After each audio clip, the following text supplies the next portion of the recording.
తెలుగు రాష్ట్రాల్లో ఉన్న తెలుగు ప్రజలకి, ప్రపంచవ్యాప్తంగా ఉన్న తెలుగు వాళ్ళందరికీ కూడా ఉగాది శుభాకాంక్షలు తెలియజేసుకుంటూ అందరూ కూడా ఆయురారోగ్యాలతో అష్టైశ్వర్యాలతో మంచిని పంచుతూ ఉండాలని మనస్ఫూర్తిగా కోరుకుంటూ ఈ సంవత్సరం మన రాష్ట్రంలో అమరావతి పనులకు ఎటువంటి ఆటంకం కలగకుండా పోలవరం పనులు పూర్తి చేసుకుంటూ ఈ రాష్ట్ర అభివృద్ధికి సంక్షేమం గురించి ఏదైతే పాటుపడుతున్నారో మా ఎన్డీఏ కూటమి సీఎం నారా చంద్రబాబు నాయుడు గారికి ఆయురారోగ్యాలు ఇవ్వాలని, అదేవిధంగా రాష్ట్రంలో ప్రజలందరూ సుఖ సంతోషాలతో ఉండాలని మనస్ఫూర్తిగా కోరుకుంటూ లా అండ్ ఆర్డర్ విషయంలో కూడా అంతా మా కట్టడిలో ఉండాలని మనస్ఫూర్తిగా కోరుకుంటూ ఈ రోజు మీ అందరికీ కూడా మరొకసారి ఉగాది శుభాకాంక్షలు తెలియజేసుకుంటున్నానండి.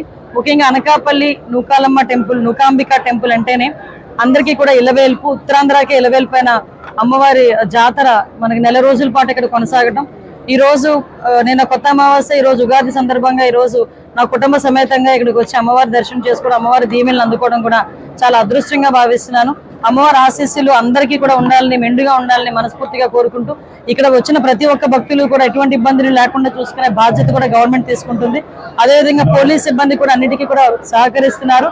ఎవరికి ఏ ఇబ్బంది లేకుండా చూసుకునే బాధ్యత కూడా కమిటీ వరకు. అదేవిధంగా ఈ సంవత్సరం ఇంత పెద్ద ఎత్తున చేయడానికి గల కారణాలు కూడా మన ఎమ్మెల్యే గారు కొంతల రామకృష్ణ గారి కృషి కూడా ఇందులో ఉంది.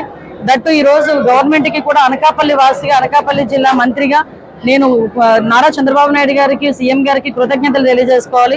ఎందుకంటే ఇది రాష్ట్ర పండుగ కింద డిక్లేర్ చేసినందుకు ప్రత్యేకంగా గౌరవ సీఎం చంద్రబాబు నాయుడు గారికి ప్రత్యేకంగా ధన్యవాదాలు తెలియజేసుకుంటూ ఈ కార్యక్రమాన్ని దిగ్విజయంగా పూర్తి చేసి నెల రోజుల పాటు కొనసాగించడానికి రెడీ అయిన మా పోలీస్ సిబ్బందికి, అదేవిధంగా కలెక్టర్ గారికి అందరికీ కూడా మరొకసారి ధన్యవాదాలు తెలియజేసుకుంటున్నాను. Do subscribe Saksham Vizag. Watch, like, share and comment. Thank you.